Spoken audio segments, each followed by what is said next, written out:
Continuing on page 16 and 17 under reports refer to the prosecutor and the AG. We've got Jefferson County. County Judge Gerald Robinson was invited today, but he called with a prior conflict, and he requests that we defer this to the May meeting. Okay. Need a motion to defer this to the May meeting. We got a motion and a second. Need a second. All those in favor say aye. Aye. Okay.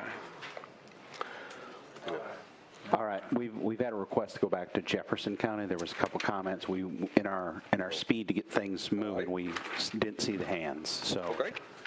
Senator Hammer. Well, would you like me to read the findings? Yes, please. Okay.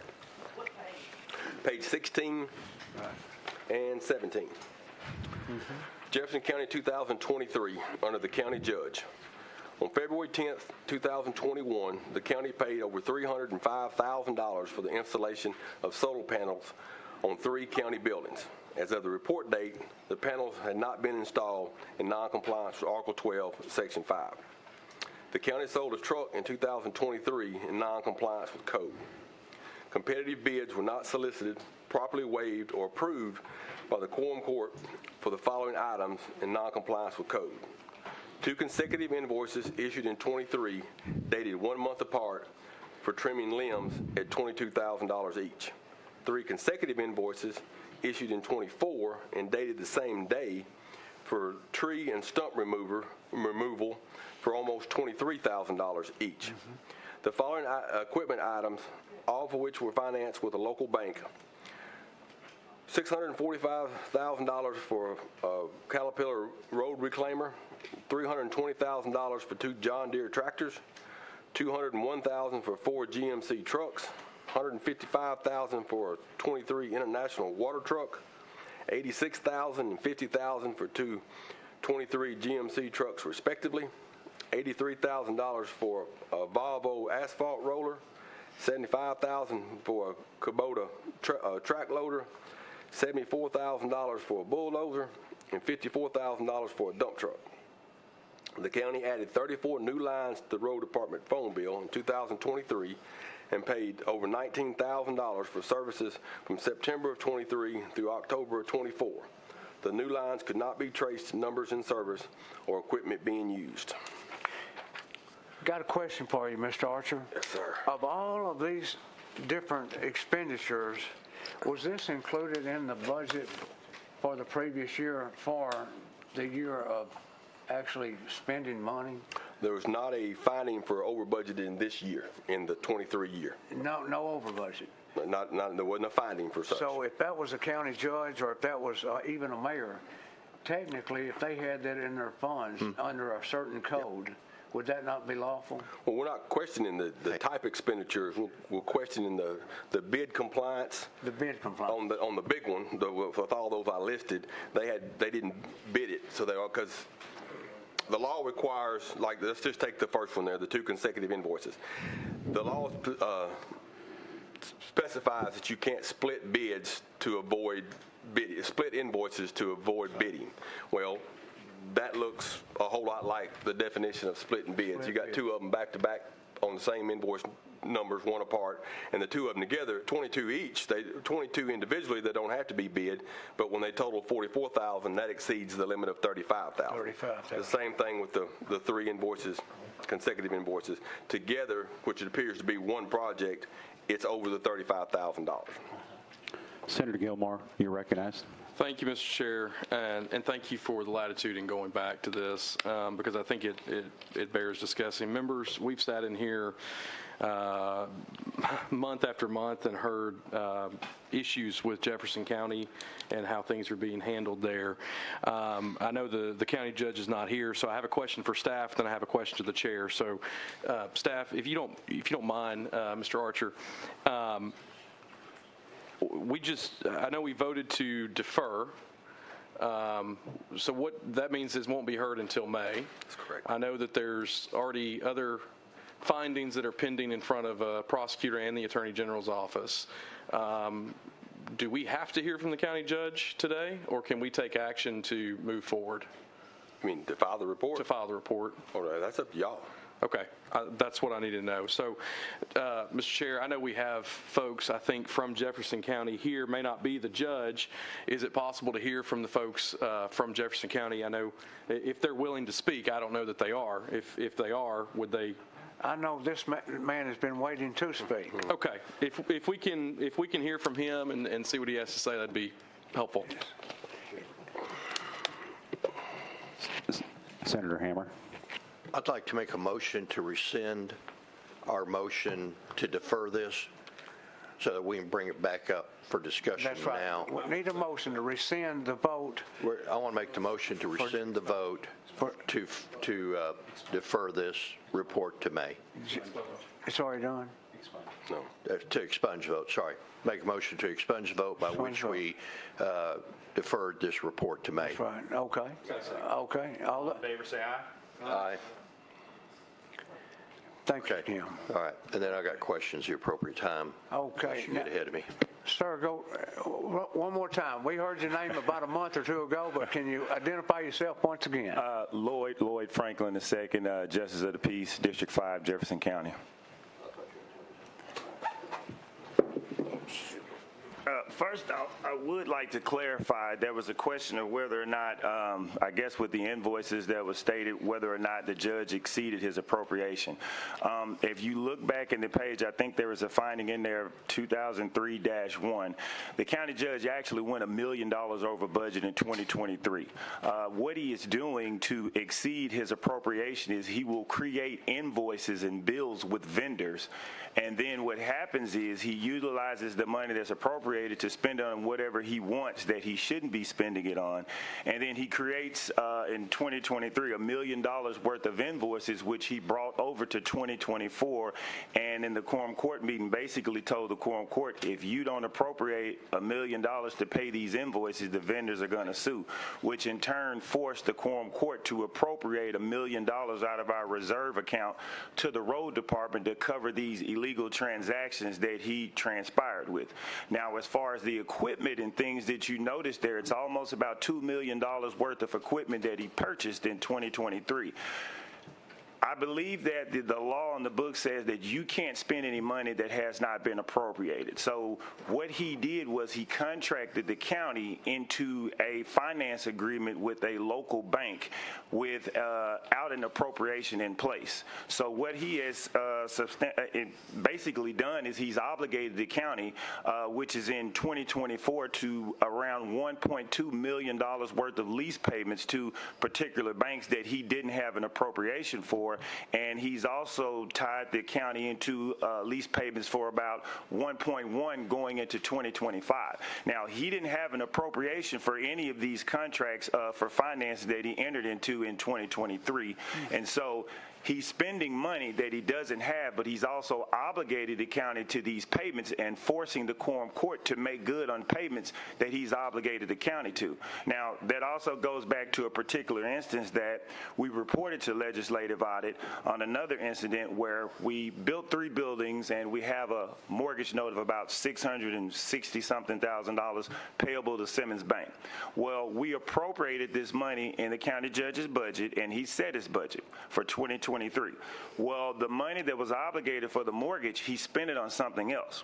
So when it was time to actually pay the initial note, he wouldn't explain to the quorum court where the money went that was obligated for the note. So in turn, to pay the note, he took it upon himself to do a court order and authorize the county treasurer to allow a bank to draft our bank note to make a payment on a loan that the county had. Now, this money wasn't appropriated. It didn't go through the county clerk's office. It didn't go through the county judge's office for approval. It didn't go through the treasurer's office. Now, this is just a court order that he did from his office, his desk, to the treasurer, and allowed somebody, a vendor, to draw $665 some odd dollars off of a county money market account.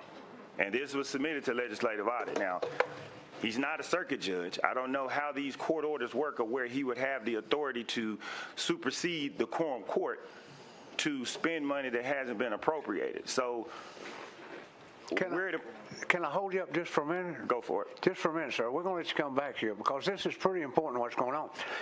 technically, within a county, there's a 10% holdback each year for the budget. Isn't that right? That's right. Okay. Now, the funding that you're speaking of, is this exceeding that money that actually was in the original form presented to the Quorum Court in either November or December of the previous year? You might restate that question for me, Okay. Mr. You know, each budget that you do for the county, like you do one in November, December, like now. Correct. For next year, and you withhold 10%. Okay. If money is spent the next year, is that exceeding the amount of money that was appropriated by the Quorum Court at the Finance Committee and the full Quorum Court? Correct. His budget was around somewhere between $4 and $5 million, but he created an excess of $1 million in bills in 2023, and he brought the invoices over to 2024 and demanded payment for bills that he created in 2023 and 24.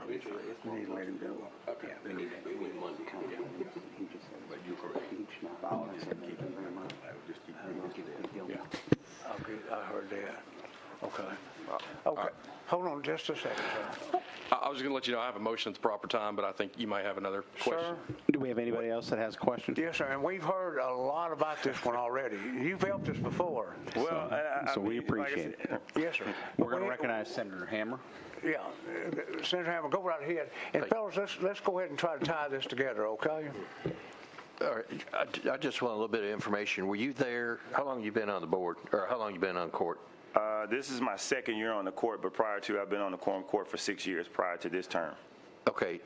Well, can you just enlighten me about the $22,000? If I'm reading this right, it's $22,000 to cut down a tree. Is that right? Yes, sir. That's a lot of money for a tree. We don't have a clue what tree it is. There are several invoices there that, you know, a problem that we've been dealing with for years is the bidding process. Cutting bids, as you see duplicate bids, we don't know where the work took place, what was done. There's nothing to identify the work that's being done.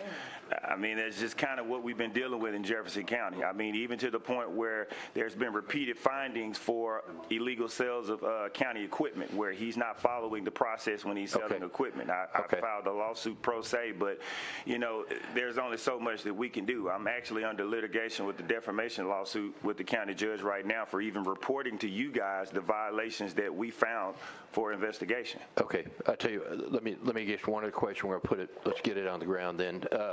The other question was, were you there during the time of the contract for the installation of the solar panels? No, sir. That was prior to me in February of 2021, but I was the one that discovered it and brought it up for conversation. We're going into 2025, so I guess we're basically 4 years later. We have not seen nor located any solar panels in Jefferson County to be installed on buildings. Okay. And that money was paid for with state money and federal COVID funds.